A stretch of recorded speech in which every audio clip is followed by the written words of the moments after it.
नमस्कार, आप देख रहे हैं फर्स्ट लुक बिहार। मैं रविंद्र कुमार। आज हम बात कर रहे हैं पर्यावरण दिवस की।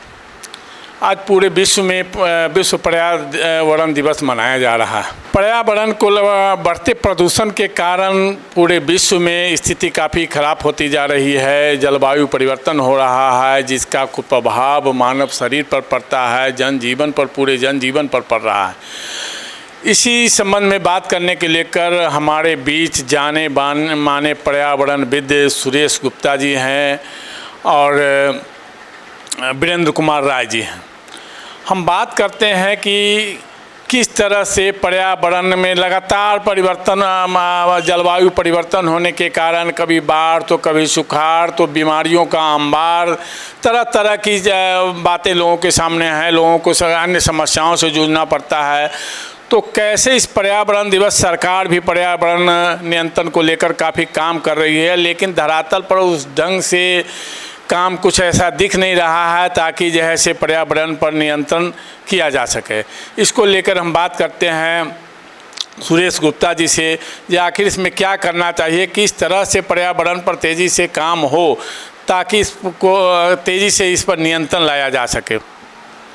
देखिए, पर्यावरण सुरक्षा का दायित्व सिर्फ सरकार का ही नहीं है और एनजीओ का ही नहीं है।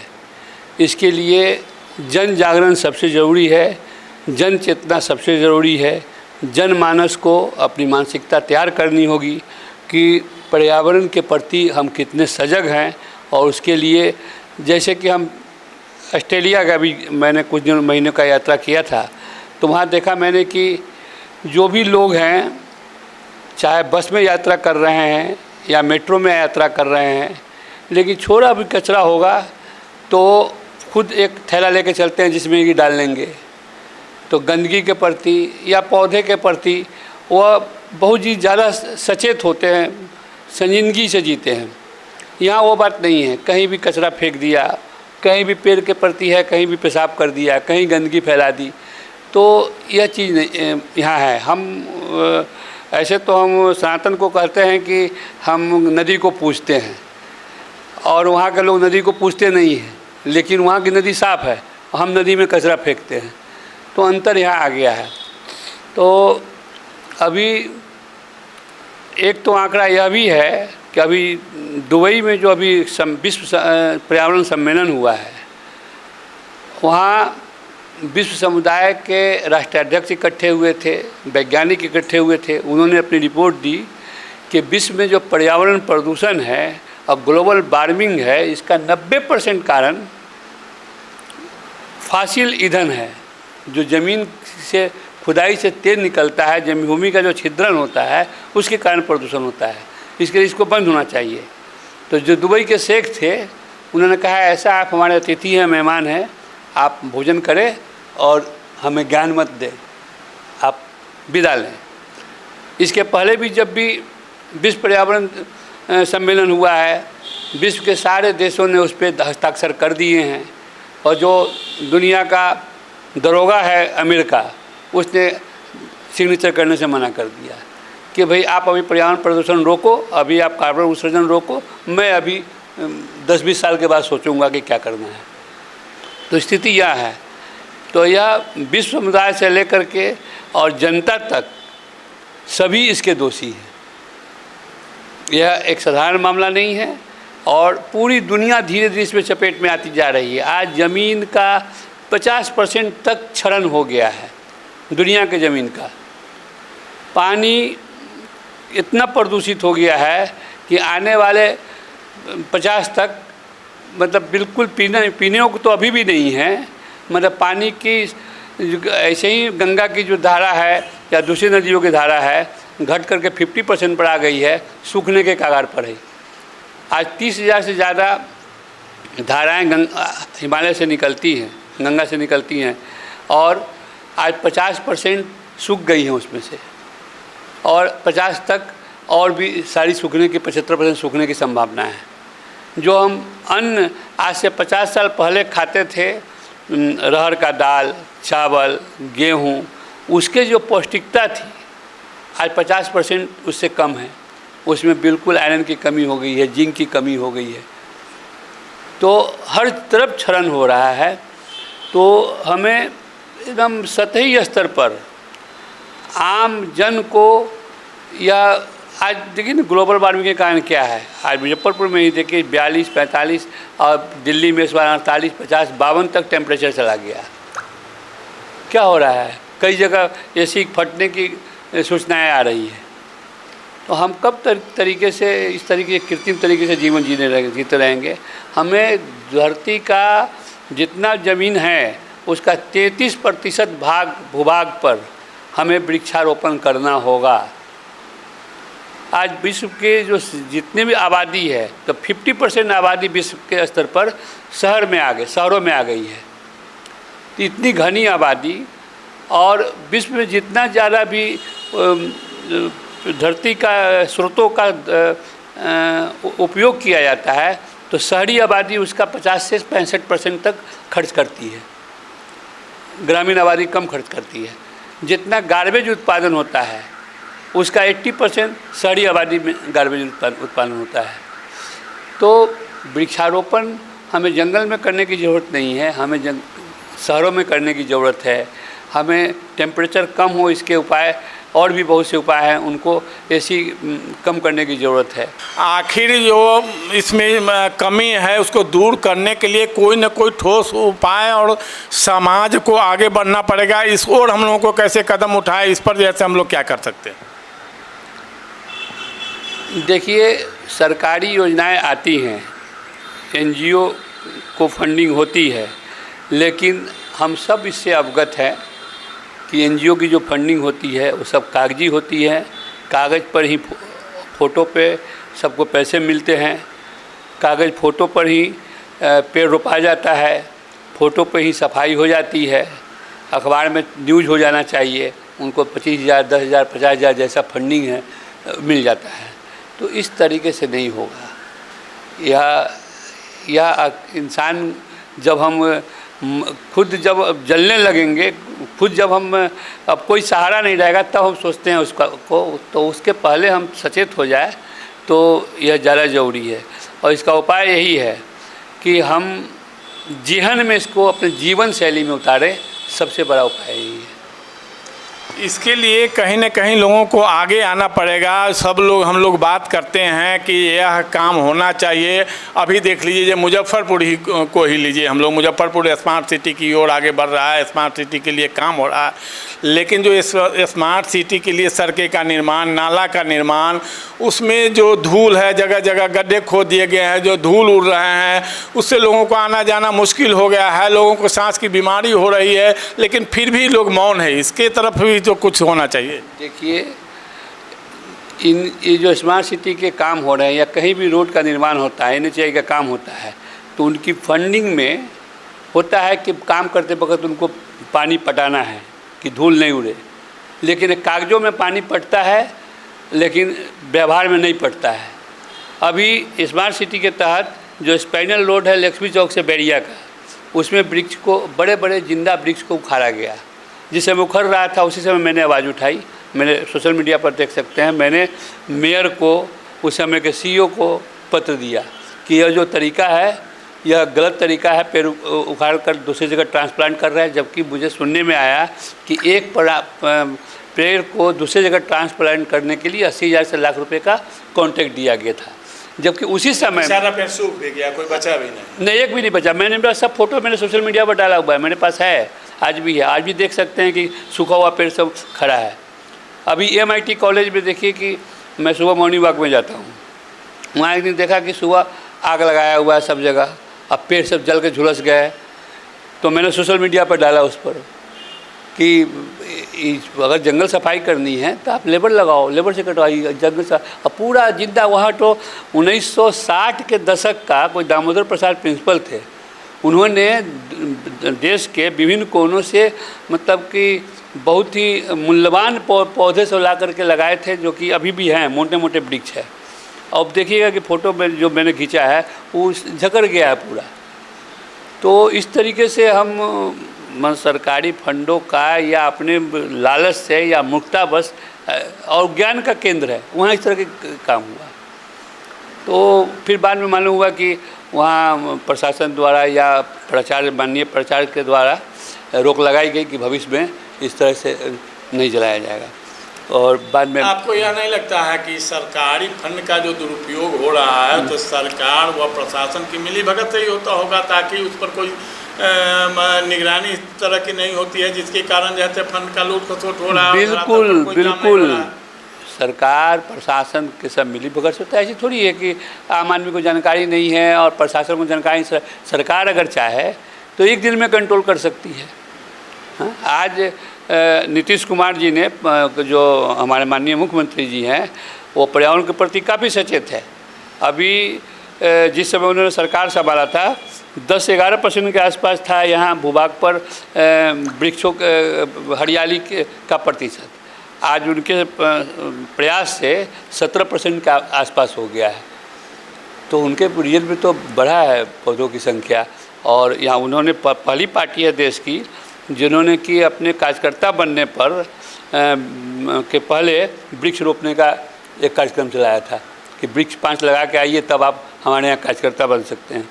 तो नीतीश जी का तो इस क्षेत्र में काफ़ी काम हुआ है। जल जमीन के लिए भी सभी पोखरों को, तालाब को खनवाने का काम, पुराने कुएँ जो डूब गए हैं, सूख गए हैं, तालाब जो उसका उड़ाई का काम तो कर रहे हैं। लेकिन उस तालाब की उड़ाही की बात आप कर रहे हैं, उस तालाब की उड़ाही भी उसी तरीके से हुआ है जो कि अन्य कामों में होता है, उसमें भी धरातल पर कुछ और ही दिख रहा है। अब हम बात करते हैं वीरेंद्र राय जी से, उनकी क्या राय है, कैसे पर्यावरण पर नियंत्रण हो सकता है, कहाँ गड़बड़ी है, इसको लेकर हम लोगों को क्या करना चाहिए? पर्यावरण के बचाव के लिए जन जागरण की आवश्यकता है। गुप्ता जी ने कहा जन जागरण के माध्यम से हमें अपने जीवन के शैली में उतारना होगा कि हम जन्मदिन मनाते हैं उस दिन 5 वृक्ष लगाएं।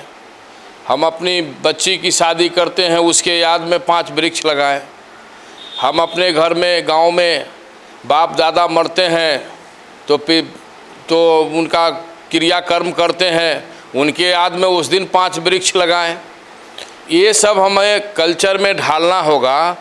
और खेती का बाड़ी का जो स्थिति है, ऑर्गेनिक फार्मिंग के ओर भी हमें जाना पड़ेगा। ऑर्गेनिक फार्मिंग यदि हम करते हैं तो निश्चित रूप से पर्यावरण का बचाव होगा। पर्यावरण में जो मुख्य अवयव है वृक्षों का होना, तो जगदीश चंद्र माथुर ने बहुत पहले शोध करके कहा था कि पौधे भी हंसते हैं, पौधे भी रोते हैं, पौधे भी बीमार पड़ते हैं, पौधे भी सुख और शांति चाहते हैं। लेकिन आज की जो परिस्थिति है, कहाँ हमें थूक फेंकना है, पौधा पर हम थूक फेंक देते हैं, पौधा पर हम पेशाब फेंक कर देते हैं, पौधा को हम गंदा कर देते हैं। हमारा सिविक सेंस पौधा के प्रति सहानुभूति पूर्वक हमें देखना होगा। और अपने जो नए लोग हैं उनको बताना पड़ेगा ये पौधा ही हमारा जीवन है। जल जीवन हरियाली, ये सारा चीज़ हम नारा देखते हैं, लेकिन हम ज़्यादा से ज़्यादा संख्या और खेती बाड़ी में काम करने वाले लोग, किसान, जिनका रुझान बहुत कम है, जब तक उनका रुझान नहीं होगा तो शहर में, देहात में और जहाँ भी हम नारा लगा लें, जब तक हम अपने किसान भाइयों को जागरूक नहीं करेंगे, जलवायु परिवर्तन जिस तरह से हो रहा है, किस मौसम में उनको क्या रोपना है, ये अब वो नहीं पकड़ पा रहे हैं। कब मकई होगा, कब गेहूं होगा, कब रब्बी है, कब खरीफ है, अब वो फसलों पर भी इसका असर पड़ रहा है। और आज जो 48-47 बिहार में टेम्परेचर हो गया, ये कभी 50-60 बरस पहले नहीं हुआ था। बड़े पैमाने पर वृक्षों की कटाई हुई। नरेगा मनरेगा में ग्राम पंचायत और नगर निगम, नगर पंचायत, इन लोगों को जिम्मेदारी सरकार दिया, फंडिंग भी किया, लेकिन ये किसी हद तक सड़कों के किनारे भी 10% वृक्ष भी नहीं लगाए गए। जितना जनघनत्व बढ़ रहा है, हमारा ऑक्सीजन की आवश्यकता है, सारा ऑक्सीजन हमारा कार्बन डाइऑक्साइड में डाइवर्ट हो रहा है और कार्बन की मात्रा बढ़ रही है, ऑक्सीजन की मात्रा घट रही है। इसको घटाने के लिए, कार्बन की मात्रा को घटाने के लिए हमें वृक्षों के रोपण की ओर बढ़ना होगा और पंचायत के जो भी जिम्मेवार लोग हैं, इस देश के जो भी नागरिक हैं, खास करके हमारे किसान भाई हैं, उन्हें जागरूकता दिखाना होगा। नहीं तो ये पर्यावरण का जिस तरह से क्षरण हो रहा है, पर्यावरण बर्बाद हो रहा है, ऐसी परिस्थिति में आपका खेती बाड़ी भी नहीं होगा। आप ऑर्गेनिक फार्मिंग की ओर चलिए और अपने खेतों में जो इधर उधर ज़मीन पड़े हुए हैं, बिखरे पड़े हैं, जिसका कोई काम नहीं, यूजलेस लैंड है, उसमें आप वृक्षारोपण करें। आज 5 जून पर्यावरण दिवस है। निश्चित रूप से हमें जगदीश चंद्र माथुर की याद आती है कि उन्होंने कहा था, यदि आप पौधा लगाओगे तो कल बचेगा, आज है तो कल बचेगा। लेकिन हम लोग तमाम पौधों को ख़त्म कर रहे हैं। अंग्रेज़ के ज़माने में, मुग़ल सल्तनत के ज़माने में भी वृक्षारोपण का एक नियम था कि आपको 60% फलदार वृक्ष लगाना है और 40% लगाना है सरोसैया का सामान बनने वाला चीज़, वृक्ष लगाना है। लेकिन यहाँ मुखिया जी को कभी औरा लगाना है तो 1 किलोमीटर औरे लगा दिए, कभी जामुने लगा दिए, और नहीं हुआ जाड़ा का मौसम है तो पेड़ का डाल कटवा के वही रोपवा देते हैं और MB पर बुक करा के पैसा निकाल लेते हैं। यही नरेगा और मनरेगा में हो रहा है। वृक्षारोपण के प्रति सरकार को भी सचेत होना चाहिए। प्रखंड विकास पदाधिकारी से लेके हम जिला कलेक्टर तक आह्वान करते हैं, प्रशासनिक अधिकारियों को भी निवेदन करना चाहते हैं कि यदि आप पर्यावरण के संरक्षण में, वृक्षों के रोपण में यदि आप अपनी भागीदारी नहीं निभाएंगे तो ये जल जाएगा, वायुमंडल जलेगा और इसके सब लोग, हम लोग सहभागी होंगे। अपने आने वाले पीढ़ी को बचाने के लिए निश्चित रूप से हमें ऑर्गेनिक फार्मिंग, वृक्षारोपण और इन चीज़ों पर बचना होगा और इन चीज़ों में हमें अपनी दक्षता दिखानी होगी। हमारा किसान आज पेड़ रोप रहा है, उसका एक पेड़ अपने वजन के 1.5 गुना कार्बन वायुमंडल से खा के वजन के बराबर ऑक्सीजन डोनेट करता है वायुमंडल को। एक आदमी अपने सांस में 25,000 का ऑक्सीजन लेता है 24 घंटा में, ये उसका देन किसान का है, वो उपजाता है। उसके पेड़ पौधे, फल, साग सब्जी से कार्बन खा के ऑक्सीजन मिलता है आपको। हम शहर के लोगों से भी आह्वान करेंगे, अपने छत पर 5 पौधा आप लगाइए, अपने छत पर फल सब्जी लगाइए, जिससे कार्बन ख़त्म होगा और ऑक्सीजन बढ़ेगा। निश्चित रूप से हम सरकार से भी निवेदन करना चाहेंगे, सामाजिक जो कार्यकर्ता हैं उनसे भी निवेदन करना चाहेंगे और तमाम जो आम नागरिक हैं कि अपने पर्यावरण के संरक्षण को सुरक्षित रखिए, तब तो कल बचेगा, आने वाली पीढ़ी को हम कुछ दे पाएंगे। और सरकार से मेरा निवेदन होगा कि आप डायरेक्ट किसान को पेड़ लगाने पर कम से कम 50% का सब्सिडी दीजिए। कार्बन क्रेडिट जो विशेष कंपनियों को आप दे देते हैं, कार्बन क्रेडिट के नाम पर किसान को डोनेशन दीजिए, ताकि किसान जागरूक होकर अपने वैसे लैंड पर, ज़मीन पर, जो ज़मीन उर्वरा शक्ति से छिन्न हो गई है, बंजर पड़ गया है, वैसे जगहों पर वो वृक्षारोपण करें और उसमें सरकार का अनुदान भी उनको कुछ प्राप्त हो। तब जाके हम लोग ज़्यादा से ज़्यादा वृक्ष लगा पाएंगे। और फलदार, गैर फलदार, ऐसा कुछ नियम आप बनाइए जिससे हम ये जो जलवायु परिवर्तन का जो दौर चल रहा है उससे बचाव है। और सबसे बड़ा भारत ही इसका केंद्र है, जहां हम ग्रीन कैप तैयार करा सकते हैं। वो भारत के पास क्षमता है, भारत की जलवायु में क्षमता है, न कि चाइना, अमेरिका और अन्य देशों में। और इन देशों का तो कार्बन क्रेडिट का बहुत सारा पैसा आता है, डोनेशन आता है, इसको किसानों के बीच वितरण करने का मेरा निवेदन होगा। धन्यवाद। फिर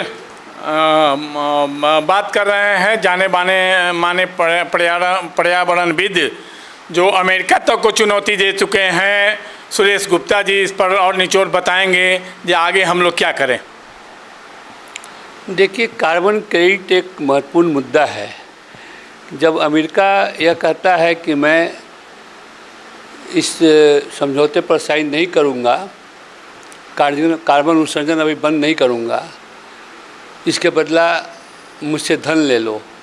जो देश जितना ज़्यादा कार्बन उत्सर्जन करेगा उतना धन वह विश्व समुदाय को देगा, और जो देश, कंट्री जितना ऑक्सीजन उत्सर्जन करेगा उसको उतना धन मिलेगा। तो कार्बन क्रेडिट का पैसा भारत सरकार को भी आता है, लेकिन वह दूसरी योजनाओं में खर्च कर दिया जाता है। हमारी यह मांग है कि सीधे किसानों के खाते में यह पैसा में क्रेडिट हो जाए। किसान एक जैसे कि गेहूं का बाली है या धान का बाली है तो उसका वैल्यूएशन आज से 5-7 साल पहले 1.5 रुपया लगा था। एक लीची का आम का बड़ा पेड़ है उसका वैल्यूएशन 750-800 रुपया लगता है। बरगद का पेड़ का और ज़्यादा लगता है। तो जितना ज़्यादा बड़ा पेड़ होगा, जितनी हरियाली होगी, उसका एक वैल्यूएशन है। और आजकल तो सैटेलाइट से देखा जा सकता है कि किसके घर में कितना घनत्व में हरियाली है। तो सीधे उन किसान के खाते में अगर पैसा क्रेडिट हो जाएगा तो उत्साहित होंगे और ज़्यादा से ज़्यादा पेड़ लगाएंगे। शहर के लोग भी उत्साहित होंगे और ज़्यादा से ज़्यादा पेड़ लगाएंगे। तो हमें कार्बन क्रेडिट पर ध्यान देना होगा। उसके लिए सरकार को चाहिए कि डायरेक्ट किसानों के खाते में पैसे जमा करें। तो आपने सुना कि किस तरह से पर्यावरण के बढ़ने का कारण क्या है। इसमें मतलब जो सरकार से लेकर के जो विदेशी नीति है वो भी कहीं न कहीं इसमें जैसे दोषी है। पर्यावरण को लेकर के जो काम है, जो खर्च किए जा रहे हैं धरातल पर, उसमें कहीं न कहीं जैसे बड़ी कमी है, जिसके कारण पर्यावरण नियंत्रण जल्द नहीं हो पा रहा है। अगर यही स्थिति रहा तो आने वाले समय में हम लोगों को बहुत कुछ भुगतना पड़ेगा। तो और आप हमारे साथ बने रहिए और देखते रहिए फर्स्ट लुक बिहार।